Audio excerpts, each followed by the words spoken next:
Welcome to the Real News Network in Baltimore. I'm Kim Brown.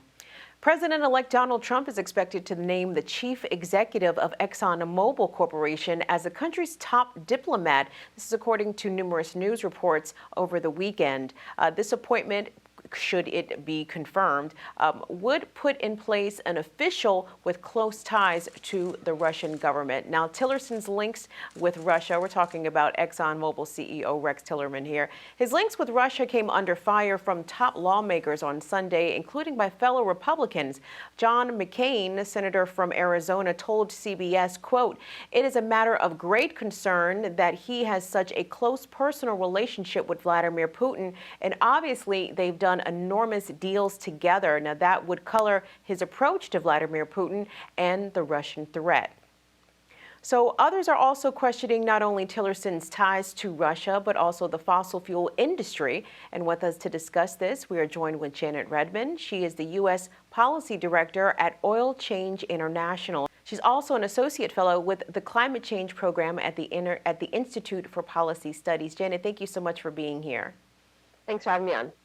So in 2011, Exxon Mobil signed a deal with Rosneft, which is Russia's largest state-owned oil company, for joint oil exploration and production. But since then, the companies have formed 10 joint ventures for projects in Russia. So if Rex Tillerson is made Secretary of State, could there be a conflict of interest in regards to his oil business ties with Russia?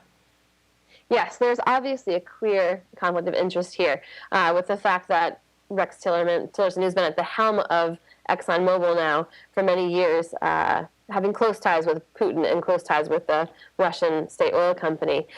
Let's be clear, as soon as Mr. Tillerson gets the job of Secretary of State, if he is so appointed and confirmed by the Senate, he will no longer work at Exxon Mobil heading that operation, and he will have to divest his shares of Exxon Mobil. But that doesn't mean that his friends and relatives won't benefit from his close ties and relationships that already exist in Russia and other places around the world. In other countries, we would call that cronyism or corruption. So clearly that should be the case here. In particular, the special relationship between Russia, and in particular Putin, and Tillerson is a special interest, in part because right now Exxon has huge interest in the oil that's sitting underneath Russia and Russian-controlled lands and oceans in particular. At this time, Exxon's having trouble pulling some of that oil out of the ground and realizing the super extra normal profits that they would otherwise benefit from because of the sanctions, of course, that the United States has in dealings with Russia because of their invasion of Ukraine and the annexation of Crimea. So right now, what's a real conflict of interest is thinking about Rex Tillerson, who's the head of a company who would benefit greatly if sanctions against Russia go away. That's clearly putting Exxon's interests and potentially Russia's interests before U.S. interests and our allies' interests. But yet Tillerson could be one of the few people elected, or selected rather, for major roles in the Trump administration to believe that human activity causes climate change. So Hillary Clinton, as Secretary of State, was criticized by her promoting fracking across the globe, as well as pushing for more offshore drilling in the Gulf of Mexico. So would this possible appointment be of any worse in terms of representing fossil fuel interests?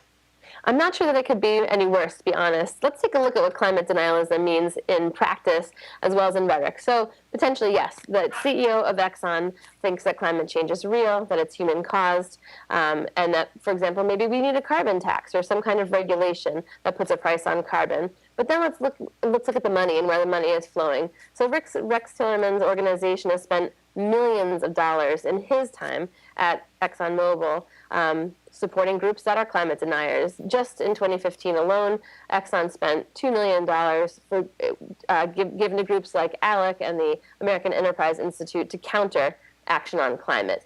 And very clearly, ExxonMobil has said, we have the interests of our shareholders at heart when we make decisions about pulling fossil fuels out of the ground, not climate, not the American public. And in particular right now, Exxon is suing groups who have accused Exxon of knowing the implications for the climate and for human safety of producing fossil fuels and producing oil. And instead of celebrating that understanding that climate change is really linked to pulling out and burning fossil fuels, the oil that they produce. Instead, they're taking those groups to court and trying to get them to stop talking about the real impacts of the fossil fuel regime.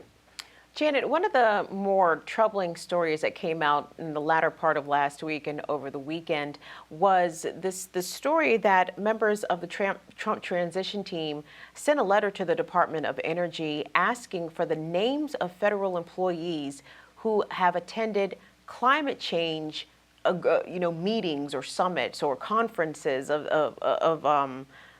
that nature. So what are your thoughts about that? I mean, as scary as Rex Tillerson could be as a potential Secretary of State, this inquisition or the groundwork of a possible inquisition of federal employees, especially at the Department of Energy, who have attended climate change conferences is a bit alarming.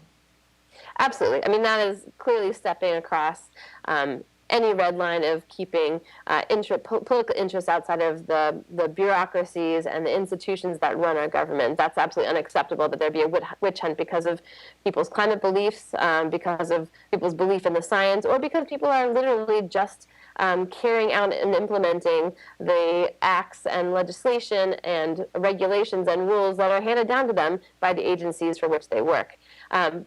But we need to be really careful about this, too, when we look at the Secretary of State, because, of course, Rex Tillerson would be ultimately in charge of the negotiating team that goes to the UN Climate Summit every year. He would be in charge of our orientation toward the Paris Climate Agreement. So if in other agencies we see this administration beginning a witch hunt for people that care about climate, are acting on climate, then we should assume the same thing would probably happen either publicly or quietly, as they tried to do in this case, quietly behind the scenes, to root out champions of climate action and those that are really putting human safety, the American public interest, and climate stability first and foremost. Former Texas Governor Rick Perry, who proposed eliminating the Department of Energy during his unsuccessful bid for the presidency in 2012, he has emerged as a leading candidate to head this exact agency under President-elect Donald Trump. This is according to a Trump transition official on Sunday. So with Rick Perry being a possible appointment there, and former Oklahoma Attorney General and climate denier Scott Pruitt, who has also been tapped to head up the EPA, are we seeing elections that are all about dismantling any regulations when it comes to fossil fuels? That's exactly what we're seeing. So we're seeing not only taking a part of the rules that would govern fossil fuels and our health and safety vis-a-vis climate change and pollution, we're also seeing, I think, a real handover of the public resources, so our public lands, our public waters, the minerals beneath those public lands and waters, our collective public safety being handed over to private interests, and in this particular case, fossil fuel interests. We need to be really careful not to just think about this as a climate problem and not to just think about this as a fossil fuel problem, but more broadly, I think what we're seeing here is a real degradation of democracy, whose interests these agencies work for in particular, and how we are able as a citizenry, as a public, to voice our concerns and make sure we hold accountable and never, frankly, get appointed and pass through the nomination. These sets of clearly corporate interested individuals who are passing off public office in the name of their own pocket. Well, Janet, going back to Tillerson as possible choice for Secretary of State, does this raise a question of corporate versus national interest, as you just alluded to? So what does that say about Trump's administration picks? It is clearly an issue of corporate interest over the interest of the American people, at least from his preliminary slate of potential cabinet appointees. I think what he's made really clear is that he believes in deal-making, in business deal-making in particular, in having close connections with people, but not necessarily in the interests of the American public. He has selected people for multiple positions at this point and alluded to potential picks for other positions. People that literally have no policy, political, foreign policy, negotiating in a public interest sense experience at all whatsoever. Rex Tillerson is just another in a long line of people who are not qualified for this job, for the job that he's being eyeballed for. So I think what we're really seeing is in a sense, crony capitalism. Trump is stacking the deck with business elites. It's exactly the same people whose interests K Street lobbyists have been promoting for the past 4, 8, 12, 16 years. This is not draining the swamp. This is actually inviting big oil into the swamp and really creating a dirty politics at the highest levels of this administration. Janet Redman, she is the U.S. Policy Director at Oil Change International. She's also an Associate Fellow with the Climate Policy Program at the Institute for Policy Studies. Janet, we appreciate you joining us today. Thank you. Thanks very much for having me. And thanks for watching the Real News Network.